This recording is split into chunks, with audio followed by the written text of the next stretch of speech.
On the day we were supposed to start our honeymoon, he surprised me by giving me papers that said he wanted a divorce. He said he was taking his whole family on the trip, and if I didn't like it, we could split up. Inside, I was furious. Okay, fine, I thought to myself. But remember, I'm still free. He looked shocked as I stood there feeling triumphant. My name is Emma. I'm 35 years old, and I work at a real estate company. I really enjoy my job and feel happy doing it. I'm lucky to have supportive colleagues, but in my personal life, I don't have any specific hobbies and I've never had a boyfriend.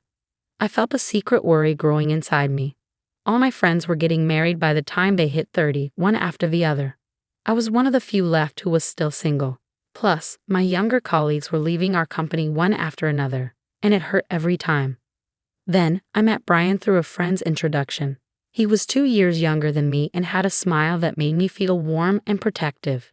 He didn't talk much but always listened to what I had to say when we needed to make decisions. He made me feel like my thoughts mattered. Since I had no experience with relationships before, I quickly fell for Brian's personality. Our relationship progressed smoothly. When I brought up the topic of marriage, he simply said, "Okay, let's do it."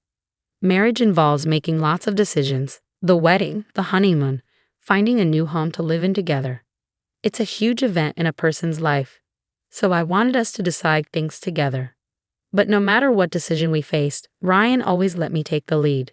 He never shared his own thoughts. He just agreed with whatever I said. Brian's personality began to seem unreliable to me, and I started feeling unsatisfied with him. Another thing bothering me was my relationship with my mother-in-law. She was completely different from Brian, not easygoing at all. She never listened to my opinions and always imposed her own ideas on me. "Emma, when you get married, you'll quit your job and focus on taking care of the house, right? You're not getting any younger, you know. If you don't hurry, you might not be able to have kids. Brian is working hard, so as a woman, you should focus on the family. It's a wife's duty to support her husband." These were the first things she said to me when I went to greet her. The husband works outside and the wife takes care of the home. She clung to old-fashioned ideas like this. The truth is, I earn more money than Brian does. He doesn't seem to mind, and he's even told his parents about it, but his mother doesn't seem to approve. A woman who earns more than a man isn't charming. Maybe you can't do any household chores, can you? A wife should cook, do laundry, clean, and take care of her husband's health. Can you do that? She said, looking down on me. You're right, it's definitely different when it's your mother-in-law saying those things. While it's not something to boast about, I can handle all the household chores because I've been living alone for a long time, and I don't plan on quitting my job after getting married. I want to prioritize myself just as much as Brian. But when my mother-in-law criticized me, Brian didn't stand up for me. Instead, he just nodded along with her. That made me feel uneasy about relying on him for the rest of my life. But then again, Brian is younger than me. Maybe he'll become more dependable as he gets older. If this marriage doesn't work out, I might never get married at all. My mind is torn between anxiety and desires, stuck in an endless conflict. But time doesn't wait, even when I'm troubled. There are so many decisions to make for the wedding, where to go for the honeymoon, arranging time off from work, and more. The to-do list keeps growing, and it's making me feel even more uneasy. I was juggling busy days, preparing for both work and marriage. One day, I talked to Brian about our plans. Considering our work schedules, we can only take a long vacation at this time. So should we have our honeymoon during this period?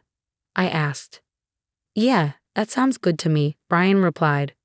Both of us had similar quiet periods at work, so this was our only chance for a long vacation. But there was a problem with the wedding. The venue I've always dreamed of is so popular that it's booked for over a year in advance. In that case, what do you think about having the honeymoon before the wedding? I checked, and some people do that. If we have the wedding first, it will be another 2 years before we can go on the trip. If you're okay with it, Emma, then I'm fine with it too, Brian said. I thought Brian wouldn't object, but he agreed so easily. It seemed like he was accepting all my opinions without any resistance. While I did want him to express his own thoughts a bit more, I figured it was better than facing opposition. So whenever I got the chance, I kept moving forward with the preparations for our honeymoon and wedding. In the end, we settled on going to Europe for our honeymoon. I debated until the last minute between Hawaii and Europe. Hawaii was close by, and I figured we could visit there another time. So I chose to explore Italy and France, enjoying the beautiful streets and delicious food. I also wanted to check out the stylish accessories and maybe buy some special tableware since it marked the start of our new life together. After considering various schedules and destinations, I finished all the paperwork about a month before the trip. By then, I was completely excited. It was going to be my first overseas adventure, and I couldn't help but feel thrilled. My mind was consumed with thoughts about Europe, from buying travel essentials to planning our activities there. Because of this excitement, any lingering dissatisfaction I had with Brian had disappeared completely. Just 1 week before our honeymoon, Brian suddenly brought up a conversation. I was puzzled by Brian's unusual request. He rarely asked me for anything, so I was curious about what it could be. Could it be related to our trip? Did he find a place he wanted to visit? I was filled with anticipation as I asked him, "What's wrong?" Brian innocently made his request, saying, "I want to go see Taylor when we're in Paris. Mom really wants to go there." I was taken aback. "Your mother-in-law?"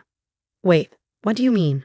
I couldn't keep up with this sudden turn of events, but Brian seemed to think it was obvious. "Well, since everyone else is going, we'll all be together even during the trip, right?" "What do you mean by everyone?" "It's our honeymoon, so it's obvious that it's just you and me going."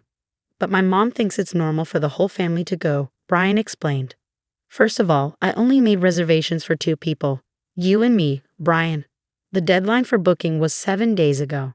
Today is the last day to register.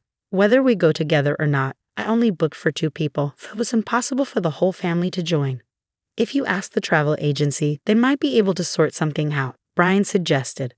I was stunned by Brian's statement when suddenly, the intercom in the house rang. On the screen, I saw my in-laws. Without any regard for my surprise, they entered the house with a load of bags. Ignoring my objections, my mother-in-law's eyes sparkled as she declared, "I thought I'd leave the luggage here since we're leaving soon." "I'm so excited." Brian chimed in, "Just leave the luggage here," and began leading them into the room without asking for my consent. "Wait a minute." I tried to stop him urgently, but my mother-in-law shot me a sharp look. "What's the matter, Emma? I hope you're not suddenly saying you don't want to go together now." "I never agreed to go together in the first place," I retorted, but my mother-in-law paid no attention. "You heard it, she just said no, didn't you?" "But Brian always thought we would go together with you, right?" she asked, trying to flatter Brian. Brian simply replied, "Yeah," affirming her statement. Seizing on his agreement, my mother-in-law began to dismiss me. "It's normal for the husband's parents to go on the honeymoon. Don't you have common sense? I hope you won't ruin the trip with any unpleasant experiences since it's a special honeymoon. We want to make good memories, right? I'll make sure to teach you some common sense during this week before we leave. It's supposed to be a special honeymoon after all." I felt like everything was falling apart. My blood was boiling with frustration. "Mother-in-law, this is a honeymoon, you know. Normally, it's just supposed to be the husband and wife," I insisted desperately. If I listened to my mother-in-law's demands now, it would set a bad precedent for the future. I wanted to avoid that at all costs. However, my mother-in-law stubbornly refused to back down. Not only that, but she began to dismiss my concerns altogether. "The husband's parents going on the honeymoon together is just common sense. I can't believe you don't want to be with us. I thought we were becoming a family, but it seems our ideas of common sense are different.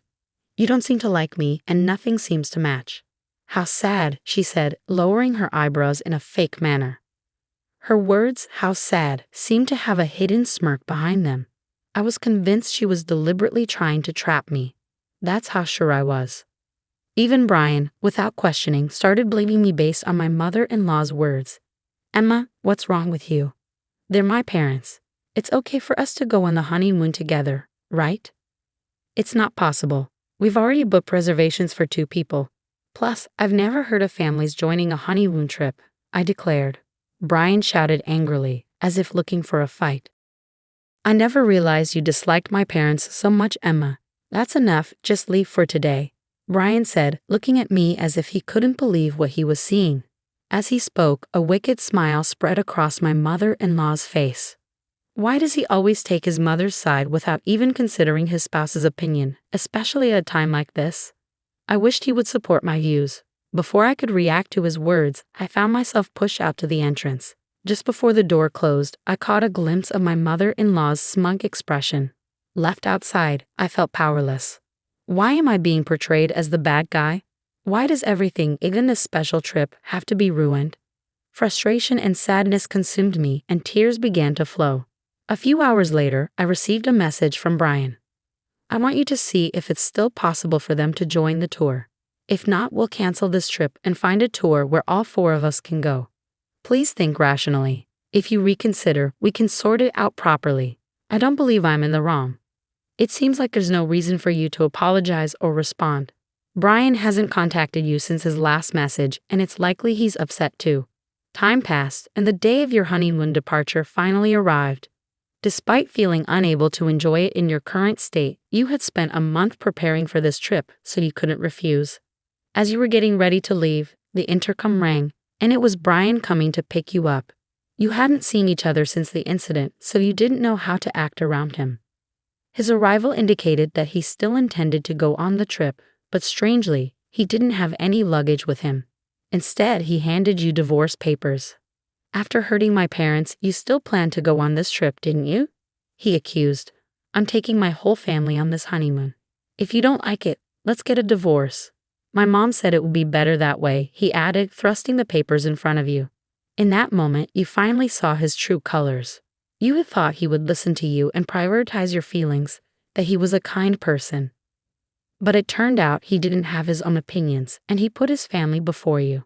That's who Brian truly is. As I came to that realization, my feelings for him began to cool down. Even if I were to marry him, I couldn't see myself overcoming the challenges that lay ahead and becoming a family with his mother-in-law. It just seemed impossible. Determined, I pointed at the divorce papers in front of me and said, "Sure, but remember, I'm still single, you know." "Huh?" Brian exclaimed, clearly surprised by my words. "Single? What do you mean? Weren't you listening? We talked about going on the honeymoon but delaying the registration until the day of the ceremony. I made sure to get your permission, Brian. You didn't forget, did you? The marriage certificate is still in the drawer, and you even said, 'If you are fine with it, Emma, then I'm fine too.' That's right, divorce or not, we're not even married yet. There's no problem with going on the honeymoon with my maiden name." Maybe you remembered my words. Brian's expression suddenly changed. But then he turned red and raised his voice in frustration. "Are you out of your mind to give up on marriage just because of a honeymoon? Get a grip." I responded, matching Brian's intensity with my own strong voice. "This is the result of me being rational. I've been so desperate to get married that I couldn't see reality clearly. I don't think I can be happy marrying someone who doesn't listen to their future spouse's opinions and doesn't support them. I'd rather stay single for life. Thanks for making me realize that. Haste makes waste." I keenly felt that this saying was true. "Hey Emma, let's calm down and start over from scratch, okay?" He looked like he was about to cry. His pleading voice trembled. "But I won't be fooled anymore. I will break free from this guy." Without realizing it, I found myself shouting loudly at Brian. "If you're so desperate for a family trip, why don't you go with your family of 3? But in return, you'll have to plan everything from the tour reservations to the itinerary all by yourself. After always relying on others, it's about time you experience the difficulty yourself. If you think you can handle it, go ahead, you indecisive man." I pulled out the marriage certificate from the drawer and tore it to shreds in front of Brian. His mouth hung open in shock at the sudden turn of events. Overwhelmed by my determination, Brian was completely taken aback. "Do you understand how serious I am now? I refuse to have a future that's dark. It's over between us. Why don't you go back to your beloved mommy and cry to her, you mama's boy?" Leaving a stunned Brian behind, I slammed the front door shut. Given his demeanor, he might actually go cry to his mother. I could easily imagine that happening. Afterward, I contacted the tour company to cancel our reservations. Since it was a same-day cancellation, we were charged 100% of the fee. I billed Brian for the entire amount since he was the one who ruined our honeymoon. It felt like the right thing to do. Later, Brian blamed me for the failed marriage and spread rumors about it to those around us. However, it seemed that no one sympathized with him among our relatives and coworkers. Instead, he started to be seen as an unconventional mama's boy due to his past actions and was disliked by many. When I told my parents about the divorce, they were initially surprised but quickly accepted it. Marriage isn't the only source of happiness. As long as you're happy, Emma, that's what matters. I couldn't be more grateful for my mother's words. As a side note, since then, my hobby has become traveling. I felt it would be a waste to let long vacations go to waste, so I embarked on my first solo trip. Going overseas alone was a bit daunting, but I enjoyed a relaxing time in historic cities I had always wanted to visit. Wow, being alone is actually quite enjoyable. Thanks to the historical adventure trip, I've started to fully enjoy solo traveling. Whenever I have time off on my next break, I'm planning to embark on my next overseas trip. I've begun a life where I won't let myself be controlled by marriage alone.